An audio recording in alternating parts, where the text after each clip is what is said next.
And welcome back to the Constitutionalist Podcast. I'm your host, Chad White. If you didn't know, this is the only podcast on the internet where I sit down behind a microphone and tell you about the stuff that happened to me. It's not the only podcast, actually. The application, I guess, does that as well. Here we are, recording another podcast on my phone, mostly because I know today is going to be very long and I won't be able to sit down behind a microphone or in front of a camera, in front of a proper camera. I don't know how this looks. If you're watching the video version, you see that I am talking into my phone again. And you also see that, I don't know why I'm screaming. You also see that I do have a camera on me this week. It is the GoPro sitting on the dashboard of my car. I am at my dentist's office, and I have an appointment in 19 minutes, and I got to go in there. So we'll even see if this is a full episode. Might even take a break halfway through, like we usually do. But I'm doing this. No matter what happens, I will do the Constitutionals. I will do News Time. I will do the application. Last night I did the application, and it was, I would say, not the best episode because I felt sick. My stomach was hurting me, and here we are. Now that I mentioned this yesterday in the application. Last week I had a cold. That cold turned into, like, I had a throat thing. My throat was hurting. Then that throat thing turned into a cold. The cold turned into a sinus headache Monday. And then between Monday and Tuesday, that turned into a stomach issue. My stomach was hurting. And I woke up, stomach hurt just a little bit. Now it doesn't hurt. But now it's worked its way back up to my face. And now my jaw hurts. So I think it's another sinus thing. What is going on? I made the joke last night that I'm like, I never feel this way. Anyway, welcome back to the Constitutionalist Podcast. You can see where my life is right now. I have to carry around this GoPro and whatnot. I did find I have a contracting gig, and I did find, I'm not gonna tell you where. I did find that there are offices there that are specifically made for phone calls. Like it's a small little office that's probably the size of the two front seats of my car. And you go in there, you sit down. There's a phone in there, there's a chair, and you sit down, and you close the door, close the glass pane. People can still see you, but it is specifically made for talking on the phone. And I really want to use it for talking on a podcast. And since I work midday to late night, I guess I can just go in there and do it. Not late night, it's early evening. No, it's midnight. Midnight, but not midnight. Next week I'll be working 3 a.m. to 11 a.m. Holy moly. Too much in my life. Let's go down with these things before I have to go inside. All right, so I saw a couple of movies this past weekend, of course, obviously. I watched The Long Dumb Road with Jason Mantzoukas and, what is that guy's name? The Long Dumb Road. It's a very funny movie. I thought it was a very great movie. I thought it was going to be a little bit more slapdash, a little less heart. I thought Jason Mantzoukas' character was going to be, it's Tony Revolori. Very funny guy. I thought Jason Mantzoukas' character was going to, and I'm not ruining anything by saying this, but who's going to, backstab Tony, and Tony was just going to take it. But he didn't. This movie was directed by Hannah Fidel, did a wonderful job. She wrote it alongside Carson D. Mell, and it has not grossed a lot of money. It has grossed less money. It's grossed about half of what I've made this year, which is not good, guys, at this point in time. So it's a road trip movie where Tony Revolori's character is going to college, driving across the country, and he picks up a hitchhiker in Jason Mantzoukas, and then this hitchhiker gets him into crazy shenanigans. They meet people along the way. Tasia Farmiga, Grace Gummer, Casey Wilson, Ron Livingston, they all do an exceptional job. Ron Livingston's character, I guess I feel like he was shoehorned in there for the story purposes. In the second parts when he shows up twice. But it's a very funny movie. The ending is no one dies or anything, but it's kind of what you expect, for these two characters. But it's very fun. It's very funny. I urge you to watch it. I assume it's going to be streaming at some point. Maybe on Hulu. I can only see it being on Hulu. Sorry to Bother You is on Hulu right now. I'm very excited. I just rented Blind Spotting with Daveed Diggs. I'm so excited to watch that movie. I also have rented The Death of Stalin for the second time because the first time I forgot to watch it and it expired. I have until December 17th. It gives me 2 more weeks. I gotta watch it. I just remembered that I had it. Very funny movie, long done road. Speaking of Death of Stalin, that's on my list. I don't know why it's on here because I didn't want to watch it. I've been watching the She-Ra show on Netflix as well. The new She-Ra is the reboot created by someone who's my age, and it doesn't hurt because I'm excited that she's doing this. It's created by Noelle Stevenson, who has done a ton of work on. I'm pulling up her work right now. I promise you. She's done some like online drawings and stuff. I think she's worked on Wander Over Yonder, and but then she's the EP of the DreamWorks show She-Ra and the Princess of Power. It's a really great show. It's just like Voltron, except it's She-Ra.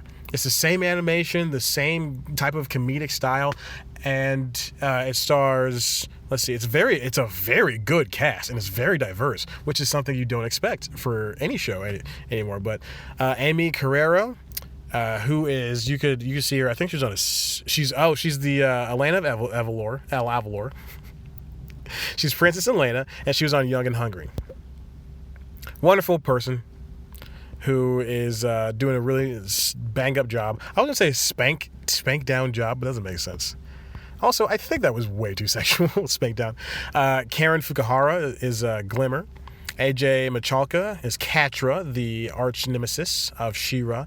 And there's a really good dynamic between Catra and She-Ra because in the premiere of the show, Adora or She-Ra is on the bad guy's side, and like her entire life she's been seeing princesses as the bad people, and that's what and I don't know if this is what they were aiming for, but within the first 5 minutes, when Adora and Catra and her team or their team is training inside the simulator, and they say these princesses are coming to kill you, these evil princesses, you kind of think, oh yeah, princesses might be evil in this world, and we might just be following. If you hadn't seen She-Ra, the 1987 cartoon, then that's what you would be thinking. I believe it was 1987. Also, I don't really care. 1985. Anyway, AJ Michalka, my future wife, she does a great job. Marcus Scribner from Blackish, fantastic job. And then there's just a bunch. Lauren Ash is in there, who I thought Lauren Ash's character was Nicole Sullivan. That's only for me. Genesis Rodriguez, Vela Lovell, so many different. Grey Griffin's in there. You could definitely tell it's Grey Griffin. Sandra Oh, Adam Ray. Oh wow, good for him. So many great people in the show.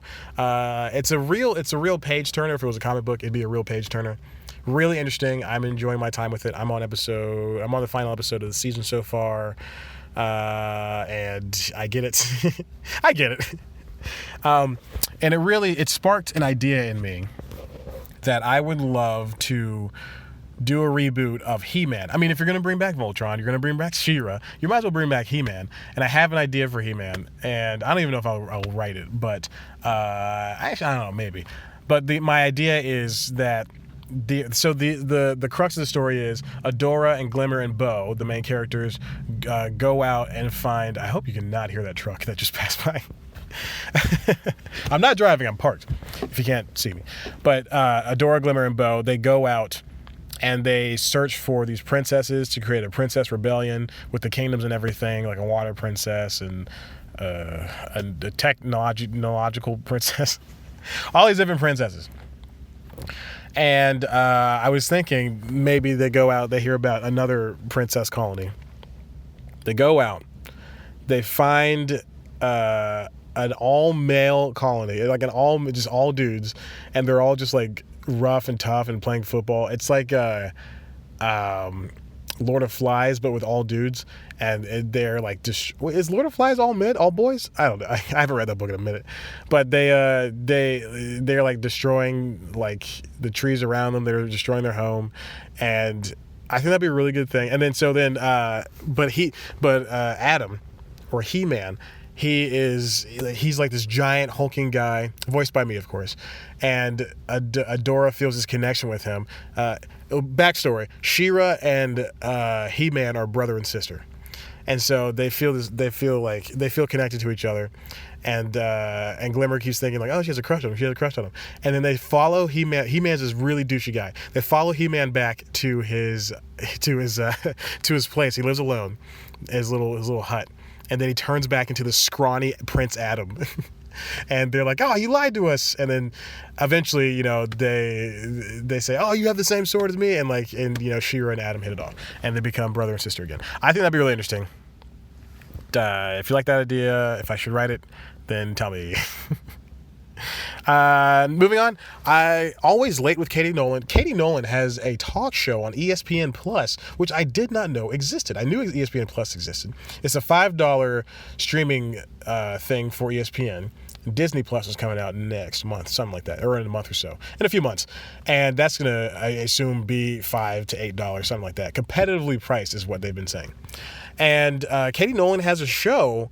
There's nothing you can find on it. But you can find clips with Katie on ESPN's YouTube page, and they're like the long clips, like how John Oliver or Hassan Minaj or Samantha Bee, they'll upload their long form pieces on YouTube from the show, and I mean it's a late night show but with sports. And Katie Nolan, of course, if you don't know who she is, she's a wonderful presenter, and I'm glad she has a show. I like her. She's a very interesting person, but I don't know that this show needs to be styled in late night form. And it's only on ESPN Plus, which is, yeah, that makes sense that it's on ESPN Plus and nothing else. But it's a fun show. I can tell you that much. I watched a segment from it, and I enjoyed it. I had a good time. I don't know if this is for me. I don't know if it's something that I would pay for ESPN Plus for. But again, ESPN Plus is $5. You can watch all the ESPN you want. If Disney didn't own ESPN, I think ESPN would be dead and gone by this point. But Disney's trying to get their hands in everything. But she has guests, and it's I can't stress this enough. It's just like a late night show, but with sports. Remember Sports Soup? And who hosted that? Matt. I interviewed him. Matt. I'm not gonna look it up. I have my phone in my hand. I gotta look it up. Sports Soup. Who hosted that? I feel so dumb for not knowing this. We are Matt Eisman. I'll say we're friends, but we're not.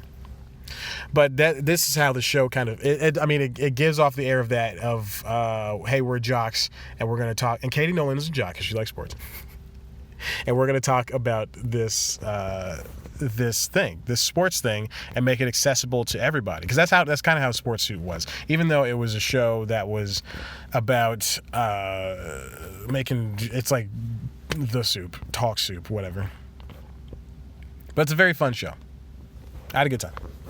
Definitely check it out if you want to. It's on, like I said, YouTube, all that stuff. So there you go. Hey, listen, I gotta go inside for this dentist appointment that I had to drive way out of my way for before I head into the office.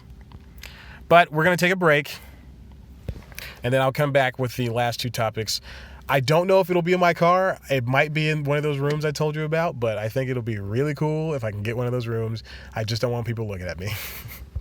Who is this guy? He's only worked here for a couple of weeks. How dare he? Would that be funny? Anyway, thank you for listening. We're going to go right into the second segment after this. I appreciate you. You're the best. We'll see you in a second. Bye. Take a break.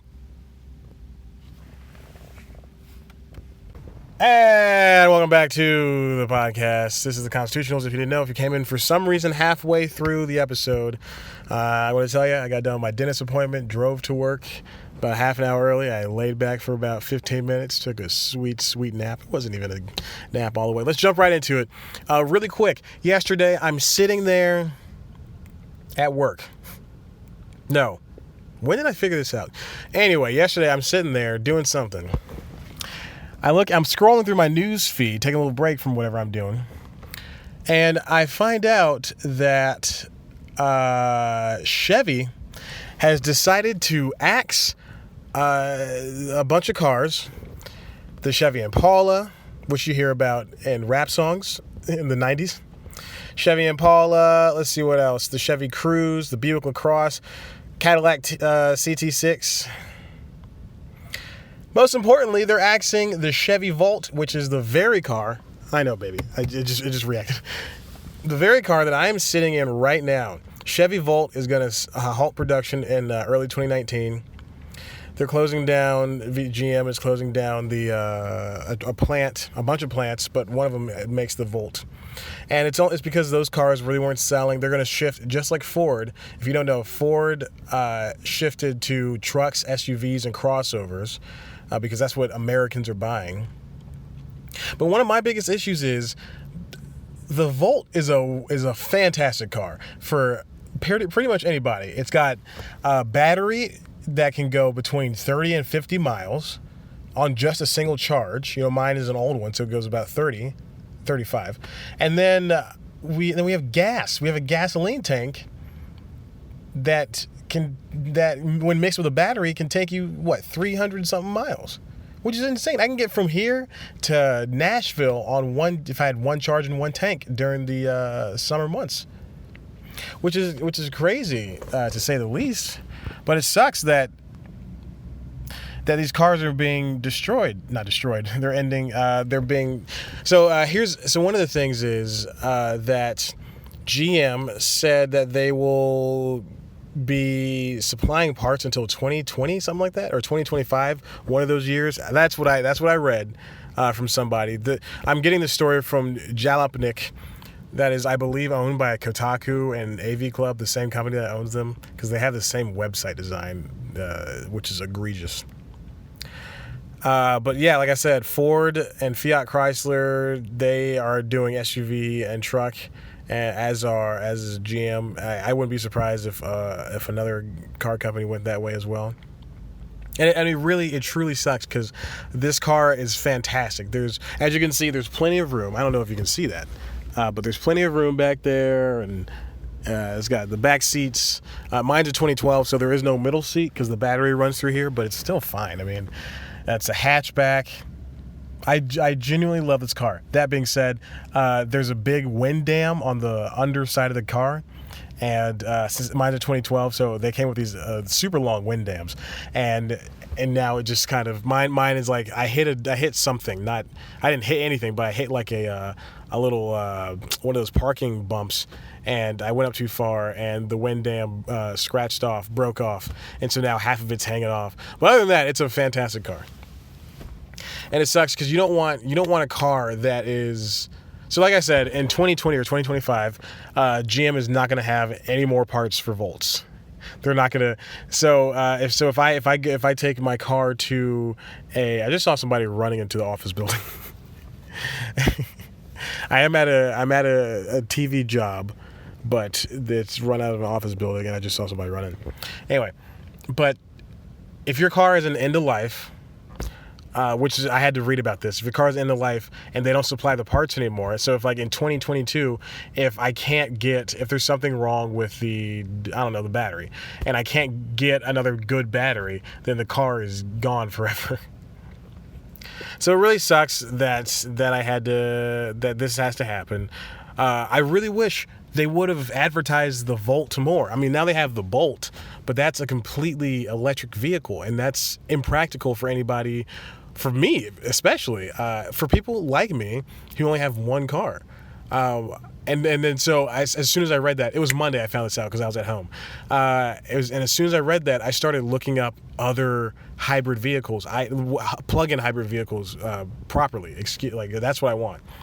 And the only ones that includes like a Prius, and I don't want a Prius. Prius is, they don't have enough. The reason I got the Volt, over the Prius was because it had just a little bit more torque.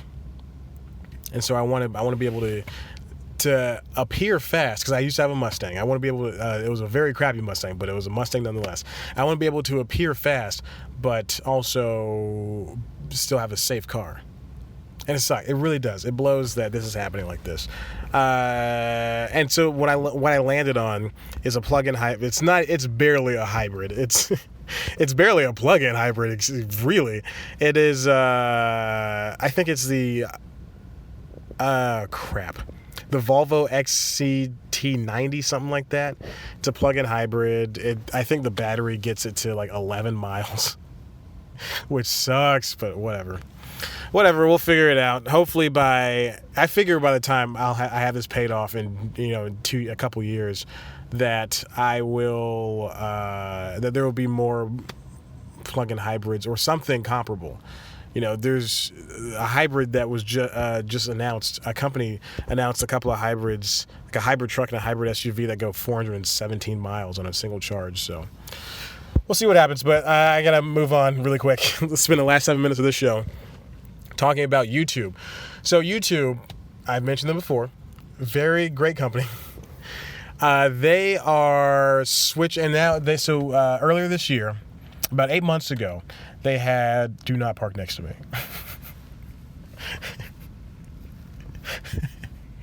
They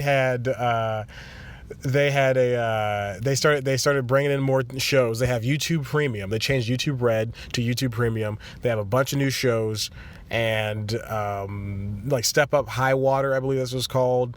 Ryan Hansen Solves Crimes on TV.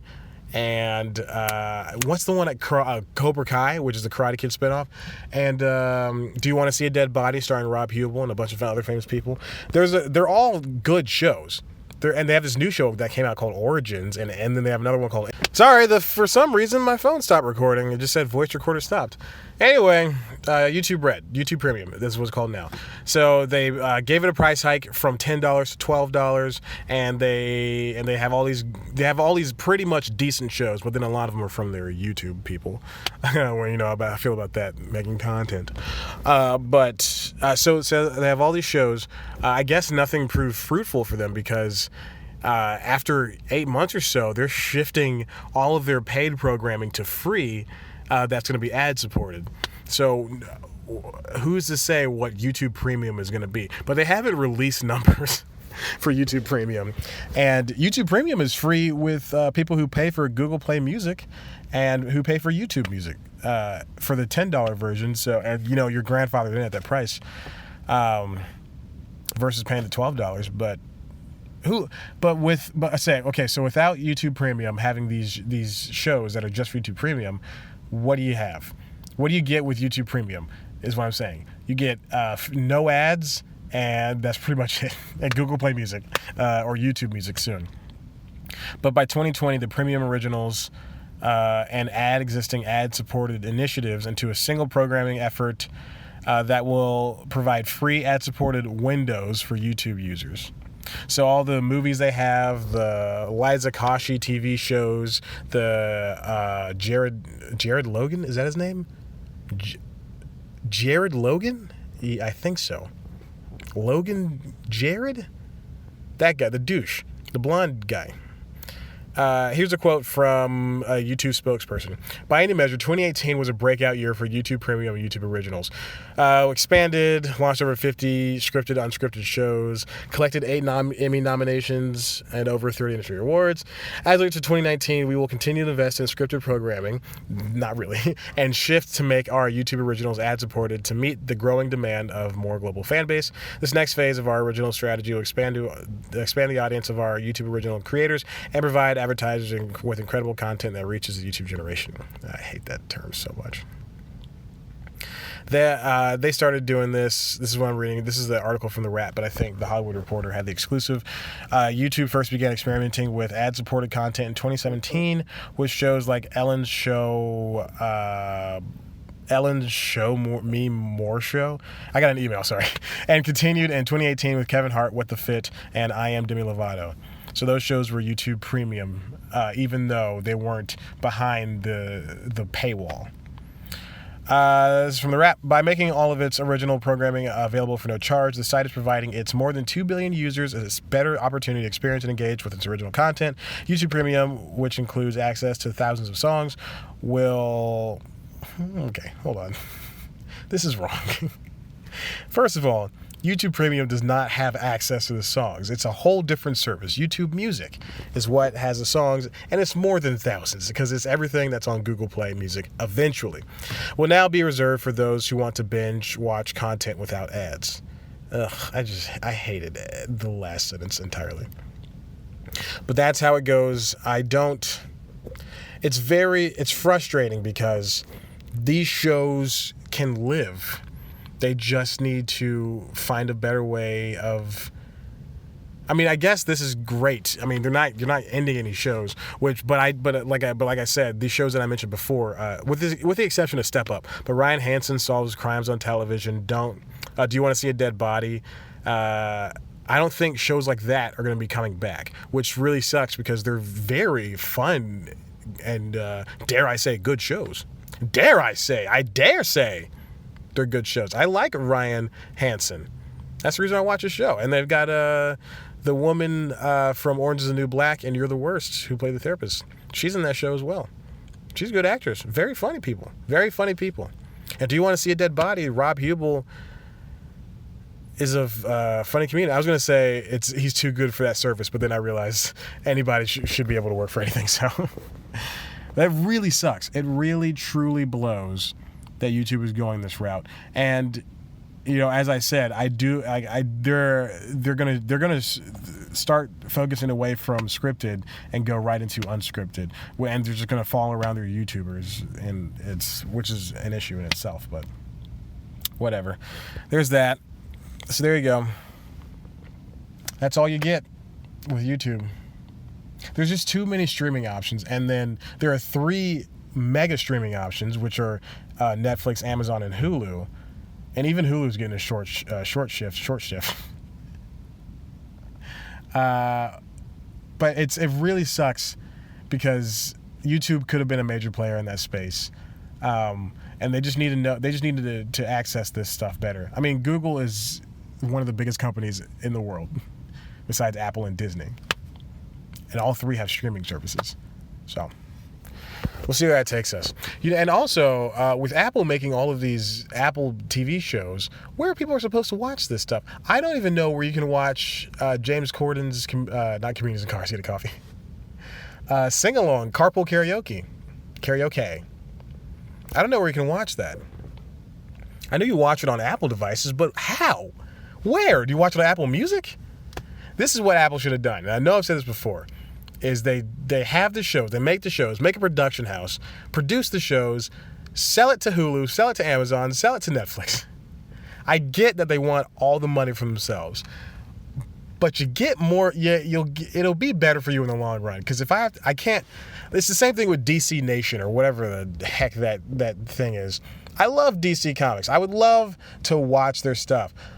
I would love to watch Young Justice. They have the trailer that came out. And they're going to release 3 episodes every Friday until January 25th. I really wish there was an easier way to watch that show. Because I'm not going to watch it on my laptop. I'm not going to watch it on my phone. I'm not doing that. I just create an Amazon channel to the very least. And that's super easy. CBS does it. Okay. I gotta go to work. I'm a minute late. Listen, if you like what you heard here, why don't you head on over to cpluscomedy.com, where there's some interviews coming out. I promise, I swear to God, there's some interviews coming out. Ryan Sickler, I'll name him, and I forgot the other guy. Who cares? And that's coming soon. Hopefully Friday. We'll see what happens. And then head on over to the website cpluscomedy.com. What am I talking about? What is this show? The Constitutionals? I forget what the show is. Listen to the application podcast. Pray that I get this job at WABE. Like I said, it's late in the week. I think I've said this on application last night. It's late in the week, and I doubt I'm getting the job at this point. So it makes me feel bad that I made 80 episodes of that show, 50 episodes of that show. I'm on 80-something here. And then you can always head to youtube.com/C+comedy, where you can watch the video version of this show if you want to see me sit in my car and talking to my phone. And what else? What else? Oh, News Time lives on that. This week's News Time is really, really good. It's really well produced. It's about a topic I did not want to cover. It's covering Megyn Kelly's contract dispute with NBC. So we got that going for us. So definitely check that out. It's a really good episode. I mean that with my entire heart. And then, yeah, we have 2 more news times for the rest of the year, and then we have a bunch of pre-recorded things that I will be happy to not deal with. What else? Follow us on Twitter at C+ Comedy. Follow me on Twitter at Chad Black White. Like us on Facebook. Follow us on Instagram at C+ Comedy. Follow me on Instagram at Chad Black White if you want to see me nude sometimes. That's it. I gotta go. We'll see you later, baby. Thank you for listening and watching.